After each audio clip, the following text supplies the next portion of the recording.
أعوذ بالله من الشيطان الرجيم بسم الله الرحمن الرحيم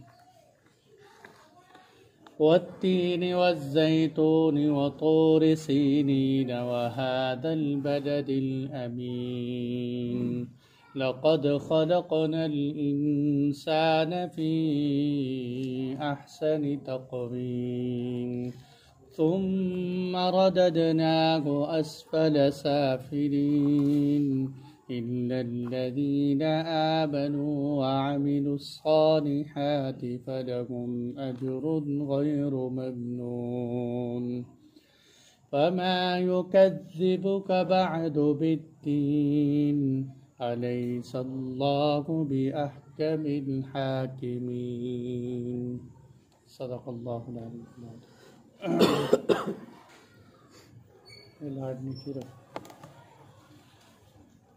یہ سورۃ التین ہماری چل رہی ہے الحمدللہ. اس میں ہم یہ بات پڑھ چکے ہیں کہ اللہ جل جلالہ نے قسم کھائی کہ انجیر کی قسم، تین انجیر کو کہتے ہیں انجیر کی قسم. اور میں نے بتایا تھا کہ انجیر کے بہت زیادہ فائدے، کثیر المنفعت ہے انجیر. اور آگے ساتھ ہی فرمایا زیتون کی قسم، زیتون کے بھی بڑے فائدے. اور تیسرے نمبر پر پچھلی دو قسموں کی وضاحت ہو چکی. تیسرے نمبر پر اللہ تعالیٰ نے قسم کھائی کہ طور سینا کی قسم. طور اس پہاڑ کو کہتے ہیں کہ جس پہاڑ کے اوپر موسیٰ علیہ السلام اللہ تعالیٰ سے ہم کلام ہوئے، اس کو کوہ طور کہتے ہیں. تو اس طور پہاڑ کے ارد گرد کے علاقے کو سینین کہتے ہیں. قرآن میں طور سینا بھی آئے اور کئی مقامات پر سینین بھی آیا ہے. تو یہاں جو ہے اللہ تعالیٰ بتا رہے ہیں بطور سینین. سینین کہتے ہیں، اس کے تین ترجمے آئے. ایک ہے سینین برکت والی جگہ، کہ وہ کوہ طور جہاں موسیٰ علیہ السلام اللہ تعالیٰ سے ہم کلام ہوئے اور اللہ تعالیٰ کی طرف سے تجلیات پڑی اس پہاڑ پر، تو وہ بڑی برکتوں والی جگہ ہے. اور سینین خوبصورت، کہ وہ پہاڑ بہت زیادہ خوبصورت ہے کوہ طور. اور تیسرے نمبر پر سینین، کہ وہ پھلوں والا پہاڑ ہے. تو وطور سینین اللہ تعالیٰ فرماتے ہیں اس پہاڑ کی قسم جس پہ موسیٰ علیہ السلام ہم کلام ہوئے. اور ایک روایت سے یہ بات پتہ چلتی ہے کہ دجال پوری دنیا کا چکر لگائے، دجال، اور بہت تیز رفتار سپیڈ، آج دنیا میں بڑے بڑے سپیڈ طیارے تیار ہو رہے ہیں، لیکن وہ تمام ٹیکنالوجی کو فیل کر کے اتنی سپیڈ ہوگی کہ اس کے مقابلے میں کسی کی سپیڈ نہیں ہوگی. دجال وہ پوری دنیا کا چکر لگائے گا، لیکن 4 جگہ ایسی ہیں کہ جہاں دجال داخل نہیں ہو سکے گا. ان میں سے پہلی جگہ مکۃ المکرمہ ہے، سرزمین حرم، کہ جب دجال وہاں داخل ہونے کی کوشش کرے گا تو فرشتے اس کے راستوں پہ کھڑے ہوئے اسے گرز ماریں گے اور بھگا دیں گے. دوسرے نمبر پر مدینۃ المنورہ زادہ اللہ شرفا، وہاں داخل ہونے کی کوشش کرے گا تو وہاں بھی فرشتے جو ہے اس کو دھکا مار کے باہر نکال دیں گے. یہاں تک بھی پتہ چلتا ہے کہ مدینہ منورہ میں ان ایام میں ایک زلزلہ ہے. بہت سارے کمزور ایمان والے اللہ کی حفاظت فرمائے مدینہ منورہ سے باہر چلے جائیں گے کہ مدینہ منورہ میں تو زلزلہ ہے، اور وہ باہر جا کر دجال کے فتنے کا شکار ہو جائیں. تو مدینہ المنورہ میں بھی اللہ اسی کو قیام دے گا جس کا ایمان مضبوط ہوگا. تو مدینہ المنورہ. اور تیسرے نمبر پر جو ہے وہ مسجد اقصی، اور جو ہے فلسطین میں جو واقع ہے مسجد اقصی، یہاں دجال داخل نہیں ہو سکے گا. چوتھی جگہ یہ کوہ طور ہے، یہ طور پہاڑی کہ جس پر موسیٰ علیہ السلام اللہ سے ہم کلام ہوئے.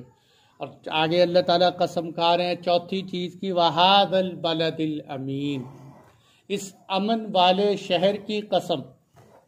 اور اس امن والے شہر سے مراد مکۃ المکرمہ ہے، کہ اللہ تعالیٰ نے مکے کی قسمیں کھائیں قرآن میں. لا اقسم بہذا البلد، میں قسم کھاتا ہوں اس شہر کی. کیا کہنے مکۃ المکرمہ کے جس کی قسمیں اللہ قرآن میں کھائے. اور یہ بات تو ہے کہ پوری دنیا میں سوائے حضور صلی اللہ علیہ وسلم کے روضہ انور کے، جہاں اللہ کے نبی آرام فرما رہے ہیں، آپ کی قبر اطہر کی جو مٹی ہے اس کے بارے میں ہمارا عقیدہ بڑا واضح ہے کہ آپ صلی اللہ علیہ وسلم کی قبر اطہر کی مٹی یہ عرش سے بھی افضل ہے، قلم سے بھی افضل ہے، بیت اللہ سے بھی افضل ہے، جنت سے بھی افضل۔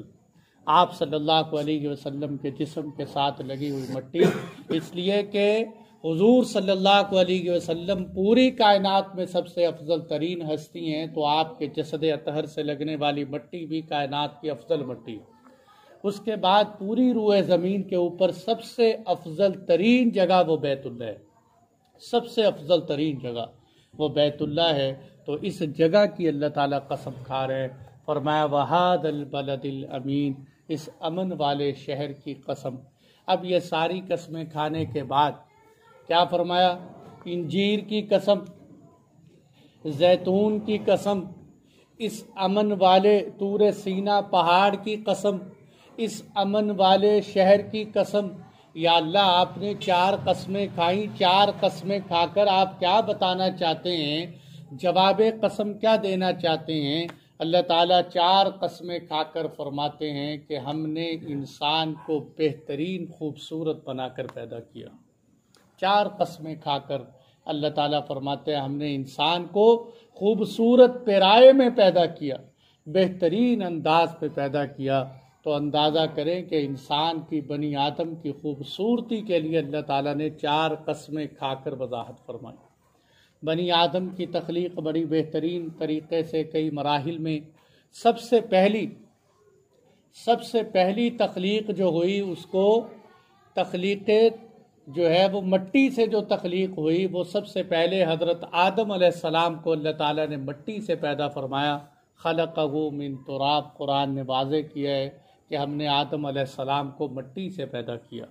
اس میں اگرچہ اربع عناصر ہوا، پانی، مٹی، آگ استعمال ہوئی، لیکن سب سے زیادہ غالب مٹی تھی، اس لیے مٹی کا تذکرہ کیا کہ ہم نے انسان کو مٹی سے پیدا کیا۔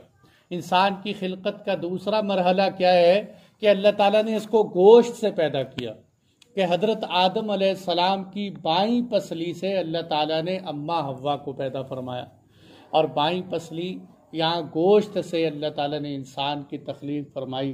اور یہ اس لیے بتا دیا کہ بائیں پسلی کے قریب دل ہوتا ہے، اور عورت انسان کے دل کے قریب ہوتی ہے۔ انسانوں کا دل عورتوں کی طرف مائل ہوتا ہے، انسانوں کے دلوں میں خواتین کی محبت ہوتی ہے، تو اس لیے اللہ تعالیٰ نے یہاں بائیں پسلی سے عورت کو نکالا۔ اور وہ بات بھی جو حضور صلی اللہ علیہ وسلم نے فرمائی، آپ نے فرمایا عورت ٹیڑھی پسلی سے پیدا ہوئی ہے، اس کو سیدھا کرو گے تو ٹوٹ جائے گی۔ اس لیے عورت کے ساتھ گھر میں بیوی ہے، گھر کے اندر ازدواجی زندگی گزارنے کے لیے بات بات پہ ٹوکنا، اختلاف کرنا تو طلاق تک کی نوبت چلی جاتی ہے، لڑائی جھگڑے ختم ہو جاتے ہیں۔ ایسا بھی نہیں کہ اب انسان یہ کہے کہ بس جو مرضی کرتے رہو، اور یہ بھی نہیں کہ ہر بات پہ ٹوکتا رہے، بلکہ پیار محبت سے رشتوں کو نبھائے۔ کہ جیسے وہ ہمارے ڈاکٹر عبدالرزاق اسکندر صاحب نے بڑی زبردست جملہ لکھا کہ نکاح کے رشتے اصولوں سے نہیں نبھتے، نکاح کے رشتوں کے اندر اصول نہیں چلتے، نکاح کے رشتوں میں تو اصول توڑ کر وفاداری کے ساتھ نکاح کے رشتے نبھانے پڑتے ہیں۔ تو اس لیے وہاں جو ہے ٹیڑھی پسلی سے آپ صلی اللہ علیہ وسلم نے فرمایا اس کو پیدا کیا۔ انسان کی تیسری خلقت کیا ہے کہ اللہ تعالیٰ فرماتے ہیں خلقہ من ماء مہین، اس کو ایک گندے حقیر پانی سے اللہ تعالیٰ نے پیدا کیا، ایک نطفے سے اس کی تخلیق ہوئی۔ تو انسان کی پیدائش کے یہ 3 مرحلے، پہلے سب سے پہلے مٹی سے، اور پھر گوشت سے، اور تیسرے نمبر پر نطفے سے۔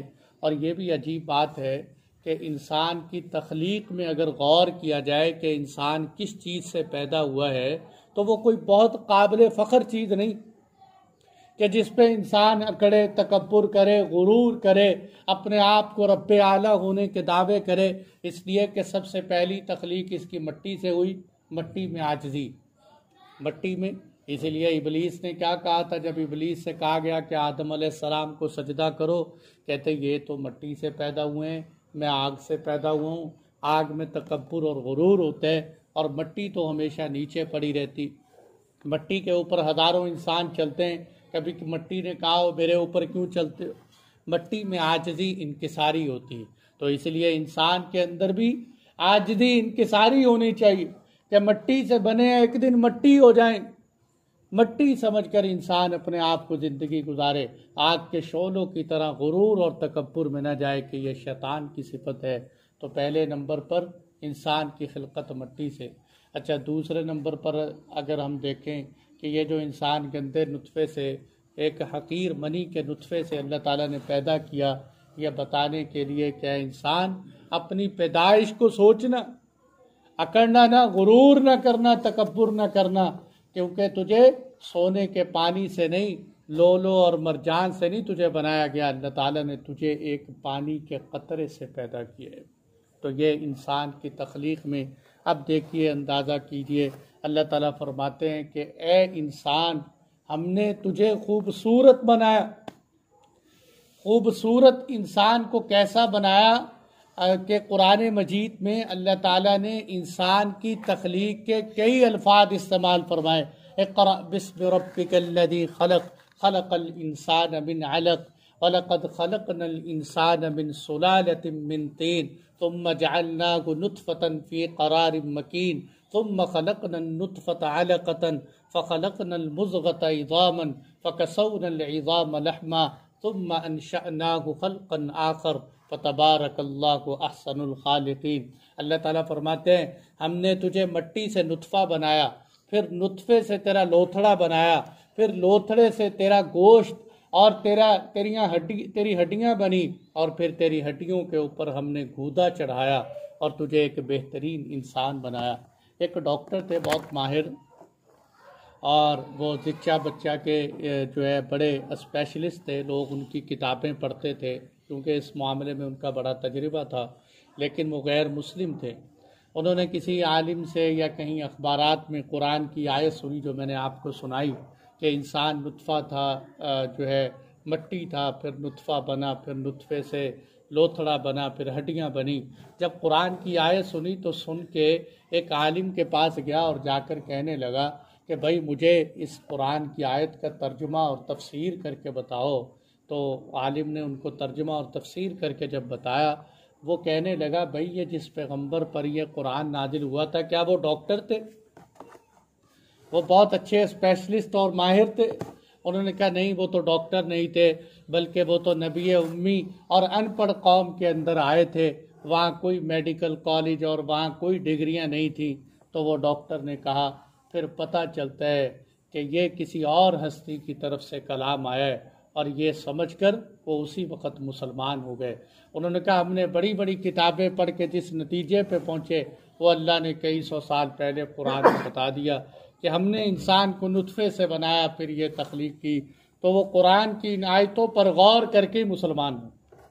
تو اس لیے بھائی، بلکہ میں ایک دن پڑھ رہا تھا، قرآن نے ایک اصطلاح استعمال فرمائی، فی بحر اللجی یغشاہ، جو ہے قرآن سمندر کے بارے میں کہتے ہیں کہ سمندر میں اتنی گہرائیاں ہیں کہ گہرائی کے اوپر گہرائی۔ ایک بہت بڑا سائنسدان جو ہے، جو پوری دنیا کا وزٹ کرتا ہے اور بڑے بڑے سمندروں کا اس نے سفر کیا، جب اس نے قرآن کی آیتیں پڑھی، ظلمات بعضھا، جو ہے ظلمات بعضھا ظلم، اس طرح کے الفاظ میرے ذہن سے وہ نکل گئے، جو ہے انہوں نے جب یہ قرآن کی آیات کا مطالعہ کیا تو وہ سمجھ گئے کہ یہ کسی ایسے بندے نے قرآن کی آیت اتاری ہے کہ جس نے بہت زیادہ سمندروں کا سفر کیا۔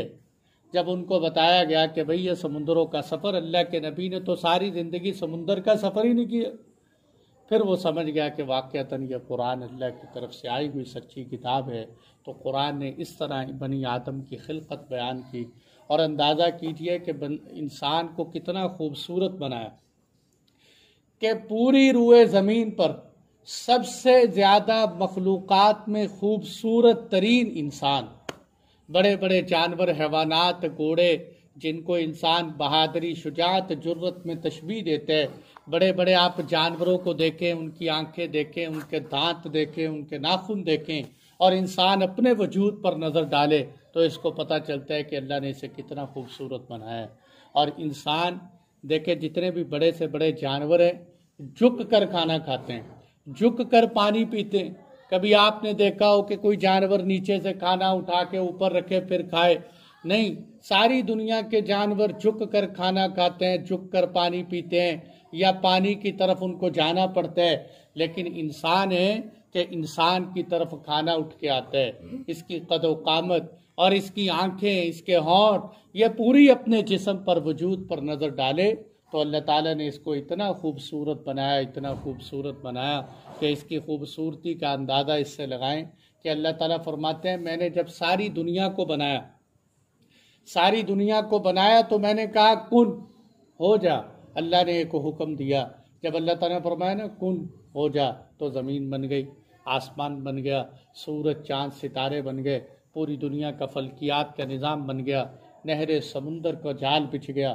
لیکن انسانوں کو بنانے کی جب باری آئی تو فرمایا خلقت بیدی، میں نے انسانوں کو اپنے ہاتھ سے پیدا کیا، میں نے ان کو اپنی دست قدرت سے پیدا کیا۔ الا لہ الخلق والامر، اللہ تعالیٰ فرماتے ہیں میرے خلق بھی ہے، امر بھی ہے۔ یہ بڑا گہرا نکتہ ہے کہ میں خلق بھی کرتا ہوں، امر بھی کرتا ہوں۔ امر کیا ہے؟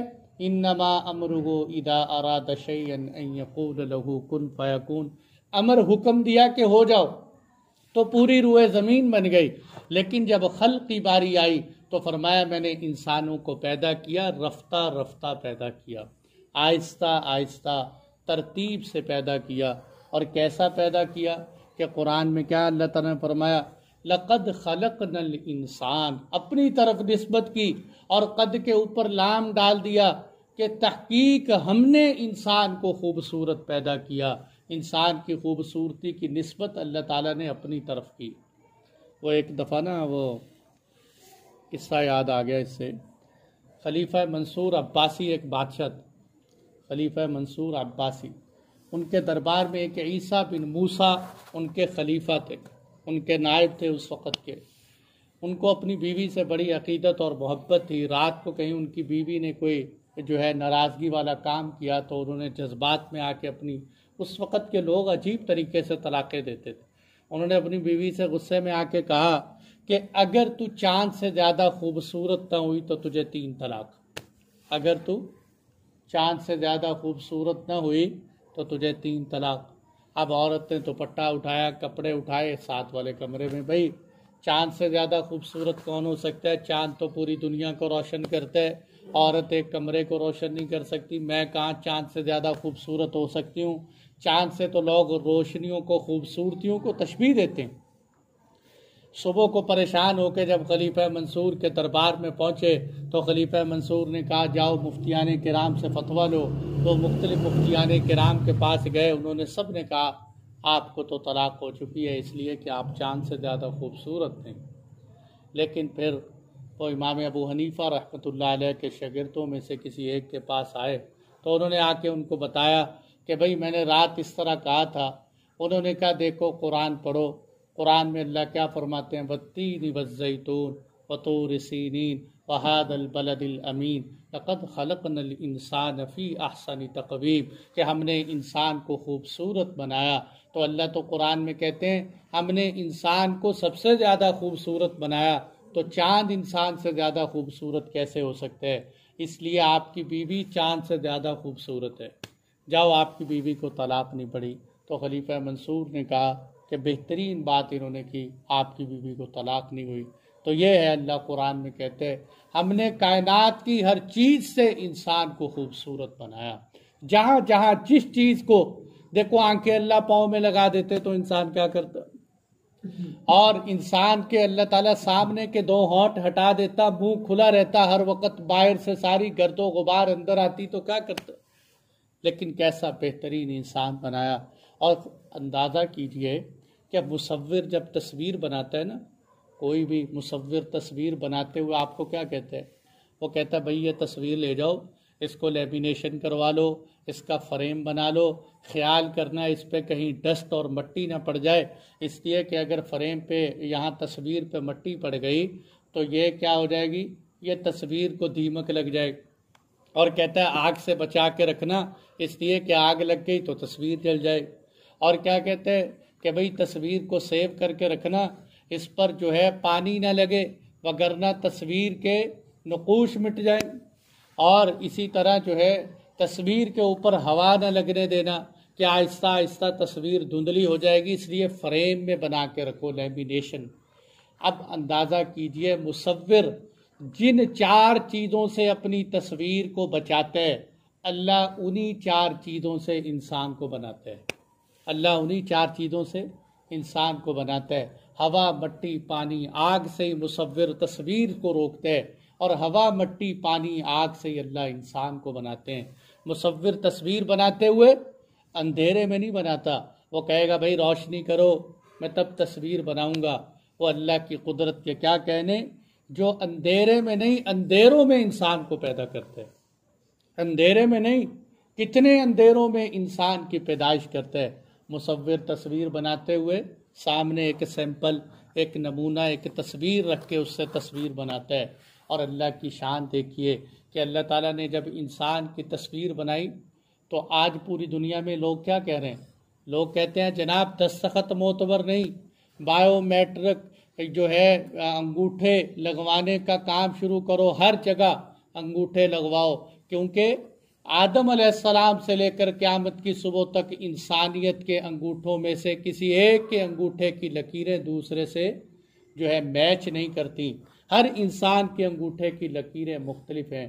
تو اندازہ کرو اللہ کی ذات نے کسی بھی انسان کو کسی کو سامنے رکھ کر نہیں بنایا، بلکہ یہ کہا بلا ان جو ہے ان نسوی بنانا، بلا قادرین علی ان نسوی بنانا، ہم جب چاہیں، تم تو کہتے ہو ہڈیاں اکٹھی نہیں کر سکتے، ہم تو اس بات پہ قدرت رکھتے ہیں کہ ہم قیامت کے دن انسانوں کی پوروں کی انگلیاں اکٹھی کر کے رکھ دیں، یہ لکیریں درست کر دیں۔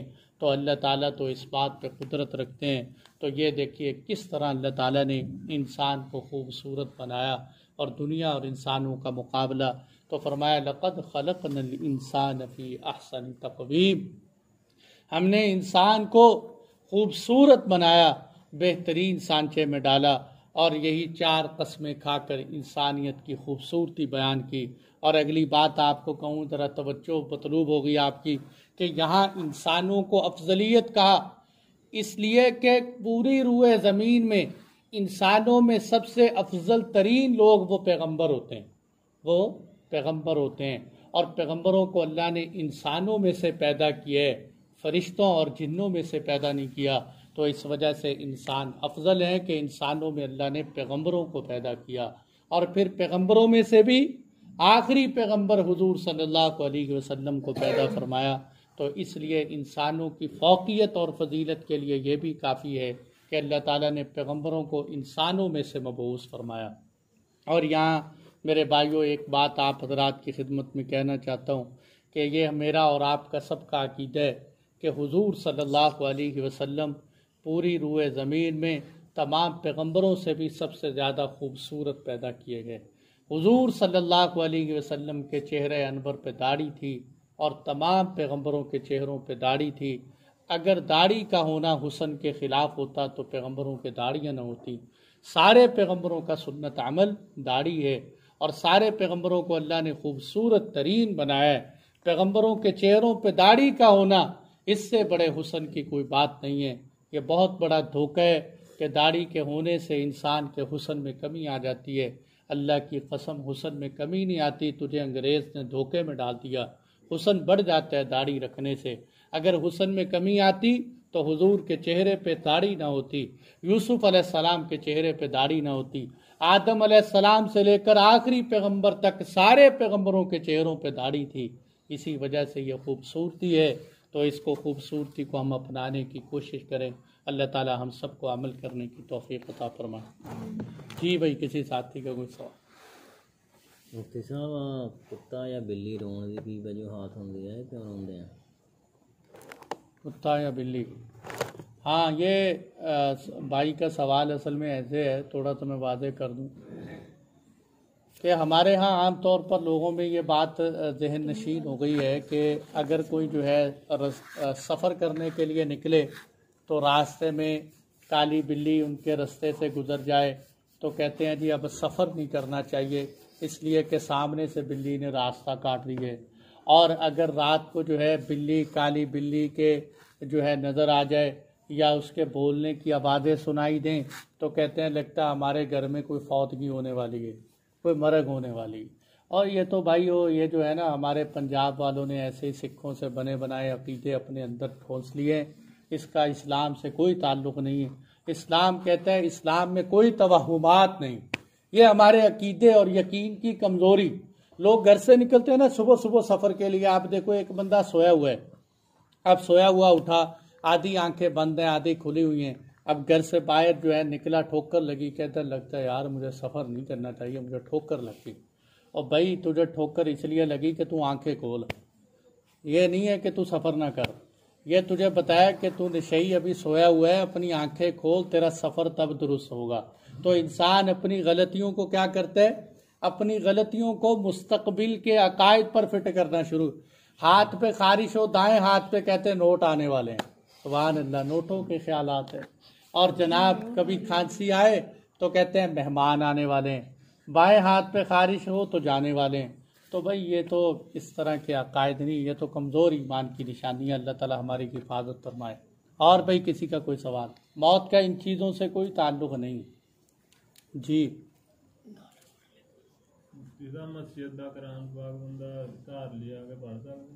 ہاں بھائی کا بہت اچھا سوال ہے کہ مسجد کا قرآن مجید گھر لے جا کر تلاوت کر سکتا ہے کہ نہیں۔ دیکھو بھائی جو قرآن کریم مسجد کے لیے وقف ہو جائے، یا جو چیز بھی صفحے قرآن مجید یا جو چیز بھی مسجد کے لیے وقف ہو جائے، اس کو مسجد کی حدود سے باہر لے جانا درست نہیں، اس کو مسجد کی حدود سے باہر لے جانا درست نہیں۔ چاہے کوئی بندہ آپ سے کہے کہ جی مجھے ابھی قرآن دے دو، میں گھر جا کے تلاوت کر کے ابھی رکھ دوں، ابھی بھی جائز نہیں ہے۔ قرآن کی حدود جو مسجد کے لیے وقف ہو گیا، اس کو صرف مسجد کی حدود میں استعمال کر سکتے ہیں۔ مسجد سے باہر اس کو لے جانا یا خریداری کرنا یہ بھی نہیں کر سکتے کہ جی چلو میں قرآن لے جاتا ہوں، اتنے پیسے میں مسجد میں ڈال دیتا ہوں، یہ بالکل درست نہیں۔ انسان کو اگر مسجد سے باہر قرآن کی تلاوت کرنی ہے تو اپنا خرید کے تلاوت کرے۔ اور بھائی کسی کا کوئی سوال؟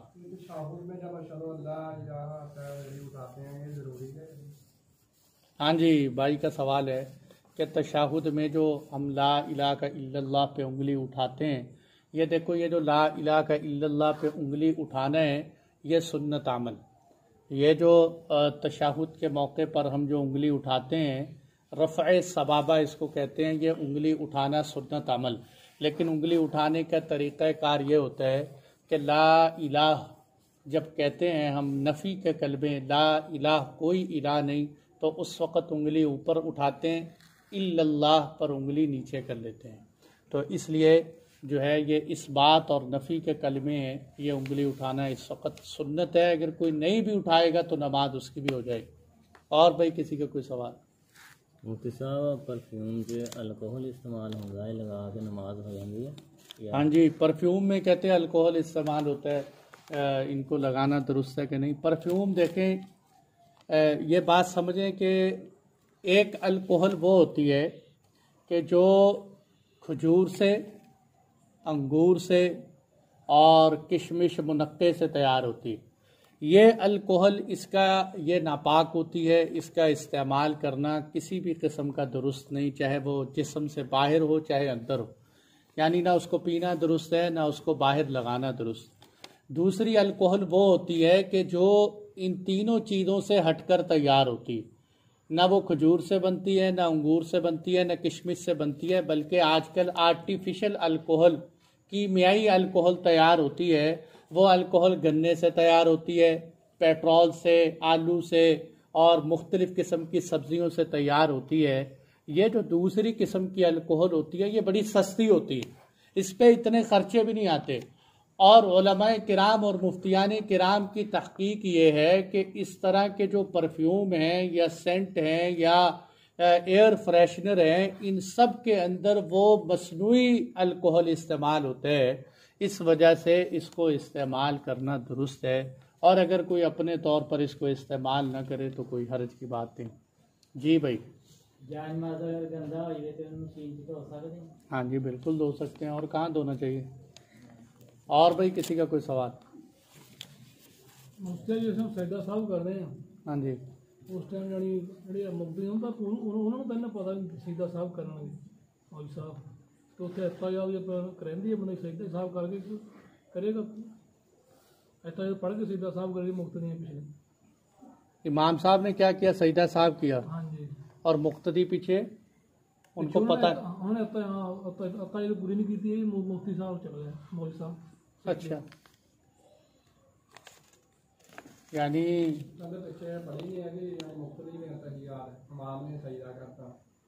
ہاں تو اس میں یہ ہے کہ دیکھیں امام کے پیچھے سجدہ صاحب جب امام صاحب سجدہ صاحب کروائیں تو سجدہ صاحب کرواتے ہوئے امام کے پیچھے جب انسان ہو تو اس کو اپنی اتحیات مکمل کرنے کے بعد ہی سلام پھیرنا چاہیے. اتحیات مکمل کر لے، اتحیات مکمل کرنے کے بعد پھر امام کے ساتھ سلام پھیرے. امام کے اگر امام پہلے بھی سلام پھیر گیا کوئی بات نہیں، ہم بعد میں بھی سلام پھیر سکتے ہیں. سجدہ تو مکمل نہیں ہوئی. اچھا سجدہ صاحب امام صاحب نے کر لیا. ٹھیک ہے. وہ بندہ ہاں وہ اتحیات پڑھے، پہلے اتحیات مکمل کرے پھر اس کے بعد سجدہ صاحب کرے. اور بھائی کسی کا کوئی سوال یہی پوچھا نا؟ ہاں جی. پہلے اتحیات مکمل کریں گے پھر دیکھیں یہ جو اتحیات ہوتی ہے اتحیات پڑھنا ضروری ہے. جیسے پہلے بھی میں نے آپ کو بتایا تھا کہ اگر کوئی امام بہت فاسٹ ہو، وہ ہم سے آگے جا رہا ہو تو ہم تشہد مکمل کریں گے، وہ اس وقت امام کی اقتداء نہیں کریں گے. ہم تشہد پورا کرنے کے بعد جا کر امام کے ساتھ شریک ہوں گے. تو ایسے ہی جب کوئی امام سجدہ صاحب مقتدیوں سے بھی پہلے کر جائے، ابھی مقتدیوں نے تشہد بھی پورا نہ پڑھا ہو، تو ایسے مقتدیوں کو، یا امام جو ہے فرد نماز سے نکلنے کا سلام پھیر رہے ہیں اور ابھی ہمارا تشہد مکمل نہیں ہوا، تو ہمیں تشہد مکمل کرنا چاہیے. ہاں اگر درود شریف پہ پڑھ رہے ہوں اور امام سلام پھیر دیں تو اب درود شریف کو چھوڑ کر ہم امام کی اقتداء کریں. اور بھائی کسی کا کوئی سوال؟ بھائی کا سوال یہ ہے کہ چاند 29 یا 30 کا کس وجہ سے ہوا ہے؟ یہ تو بھائی ماہر فلکیات کا سوال ہے کہ چاند 29 کا کیوں ہوتا ہے، 30 کا کیوں ہوتا ہے. اور باقی رہی ہے بات کہ ہاں البتہ اتنی بات تو ہے جیسے قرآن میں آتا ہے یسألونک عن الاہلہ، کہ یہ صحابہ کرام آپ سے چاند کے بارے میں پوچھتے ہیں کہ بتائیے اللہ کے نبی چاند گھٹتا کیوں ہے، بڑھتا کیوں ہے، چاند 29 کا کیوں ہوتا ہے، 30 کا کیوں ہوتا ہے.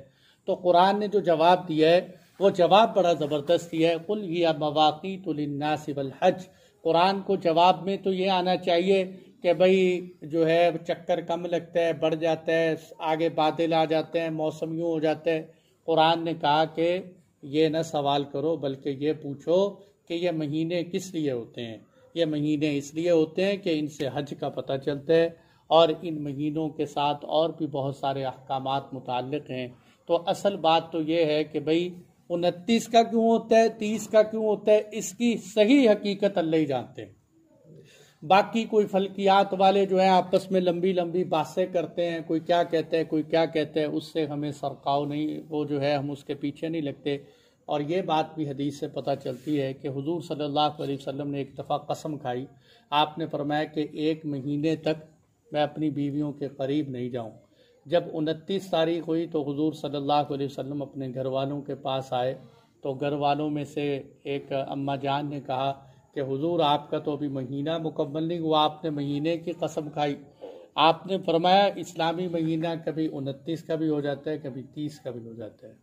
تو 29 یا 30 کا ثبوت ہے، باقی ہوتا کس وجہ سے اللہ ہی جانتے ہیں. دوسرا سوال کہ آنکھ کا آپریشن ہوا، ڈاکٹر نے کہا 1 ماہ سجدہ نہیں کرنا، آنکھ کا مسح کرنا ہے، اس کے بارے میں بتائیں کیا تیمم کر سکتے ہیں. ٹھیک ہے، ڈاکٹر بھائی کا سوال یہ ہے کہ آنکھ کا آپریشن ہوا ہے، ڈاکٹر حضرات نے منع کیا ہے کہ آپ جو ہے وہ اس کو پانی نہ لگانا، اور اسی طرح سجدہ کرنے سے بھی منع کیا. تو بہت آسان حل ہے. یہ ان کا سوال یہ ہے کہ تیمم کر سکتے ہیں کہ نہیں. بھائی دیکھو تیمم ہر بات پہ نہیں ہوتا، ہم نے چھوٹی چھوٹی باتوں پہ تیمم بنانا شروع کر دیا ہے. آپ یہ کر سکتے ہیں کہ دیکھیں آنکھ ایک حصہ ہے چہرے کا، اس حصے پر آپ یہاں پٹی لگی ہوئی ہے، اس حصے پر ہلکا سا ہاتھ گیلا کر کے اس پٹی کے اوپر انسان مسح کر لے، باقی حصے کو تھوڑا تھوڑا پانی لگا کے دھو لے. اور اس حصے پر بھی مسح کر سکتا ہے کہ جہاں خدشہ ہے کہ وہاں اگر پانی لگایا تو دوسری جگہ پانی چلا جائے گا، تو اس سارے حصے کا انسان مسح کر سکتا ہے. باقی جو اتنا اعضاء الحمدللہ صحیح سالم ہے ان سب کا وضو کرنا چاہیے. جس حصے پر زخم ہے صرف اس حصے پر مسح کر لے. مسح کا طریقہ کیا ہے کہ ہاتھ گیلا کرے اور گیلا کرنے کے بعد اس پٹی کی جگہ پہ پھیر لے, یہی مسح ہوتا ہے. باقی رہی سجدے کی بات, تو اگر ڈاکٹر منع کرتے ہیں کہ سجدہ نہیں کر سکتے آپ زمین پر, تو اشارے کے ساتھ نماز پڑھ سکتے ہیں بیٹھ کر. جی بھائی, کسی کا کوئی سوال؟ جو کچھ کہا سنا گیا اللہ تعالی ہم سب کو عمل کرنے کی توفیق عطا فرمائے. الحمدللہ رب العالمین.